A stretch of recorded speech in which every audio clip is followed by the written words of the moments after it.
El 2 de octubre de 1968, la Plaza de las Tres Culturas se tiñó de sangre. Estudiantes, madres, periodistas y ciudadanos se reunieron para exigir libertad, pero la historia terminó en tragedia.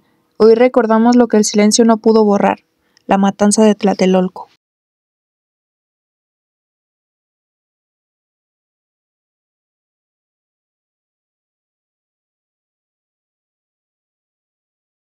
En 1968, México vivió un momento de modernización y optimismo. Se preparaban para los Juegos Olímpicos, símbolo de progreso nacional.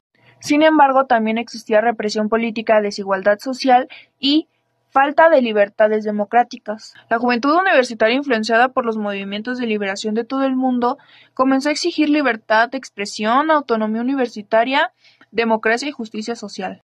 Este movimiento estudiantil no solo fue político, sino también cultural, pues cuestionó los valores tradicionales impuestos por el Estado, la Iglesia y las instituciones. La cultura juvenil se convirtió en un espacio de resistencia, creatividad e identidad colectiva. El presidente de México de ese entonces, Gustavo Díaz Ordaz, aquí una imagen, dio la orden de reprimir el movimiento estudiantil el 2 de mayo de 1968, y la responsabilidad del evento recayó finalmente en su gobierno. En ese día se desplegó una operación que incluyó al Estado Mayor Presidencial, al Batallón Olimpia, unidades del Ejército y policía, resultando la matanza de Tlatelolco. En sentido cultural representa un quiebre generacional. La juventud mexicana de los años 60 se empezó a cuestionar la autoridad y la censura y los valores tradicionales. La matanza marcó al final de una etapa de esperanza y libertad cultural, generando una conciencia crítica en nuevas generaciones. Otra representación en el sentido cultural sería que crearon un símbolo de resistencia. Se convirtió en un emblema de lucha por la libertad de expresión, la justicia y los derechos humanos. Desde entonces, el 2 de octubre se recuerda con el lema de "El 2 de octubre no se olvida", que expresa la memoria colectiva y la exigencia de verdad. Otra representación de esta sería la influencia en el arte y la literatura. Artistas, escritores, cineastas y músicos reflejaron el trauma y la indignación en sus obras. Por ejemplo, tenemos a Elena Poniatowska con La noche de Tlatelolco. Poniatowska recogió una serie de testimonios que recogen el pensamiento y el sentimiento de personas a favor y en contra del movimiento estudiantil. La segunda parte del libro se trata de la noche de la masacre y los sentimientos de los estudiantes, víctimas y familia. Los testimonios empezaron a recogerse en octubre y noviembre de 1968, hasta 2 años después. El libro fue publicado en 1971.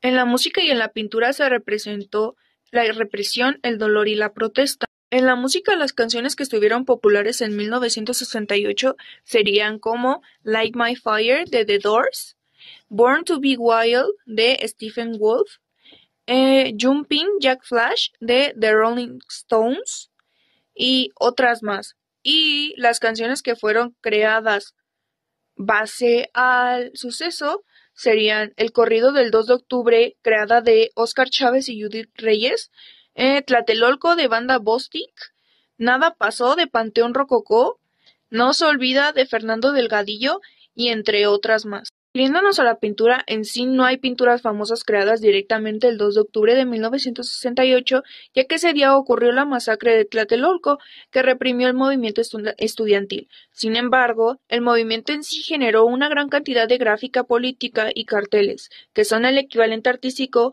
a las pinturas del periodo. Estas obras reflejaron la protesta, los símbolos y las demandas de los estudiantes. En las películas tenemos películas que representan el dolor de los estudiantes y lo que vivieron. Tenemos como por ejemplo Rojo Amanecer de 1989, dirigida por Jorge Fons. Es una recreación de los eventos a través de la historia de una familia atrapada en el edificio Chihuahua durante la masacre.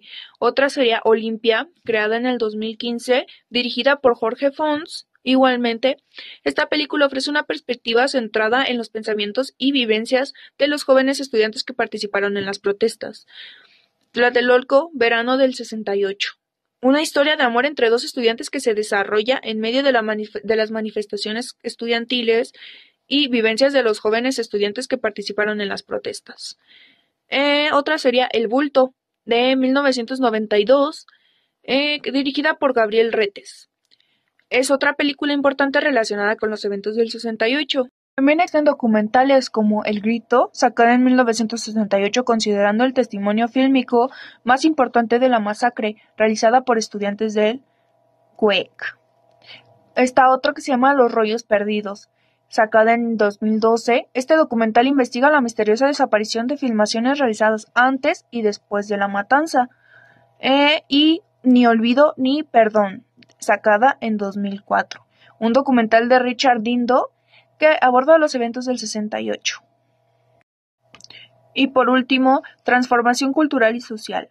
Después de Tlatelolco surgió una cultura más crítica, contestataria y participativa, que buscó expresar el sentir del pueblo frente al poder y a la injusticia. En resumen, la matanza de Tlatelolco simboliza la ruptura del silencio, la conciencia social y el nacimiento de una nueva forma de expresión artística y política en México.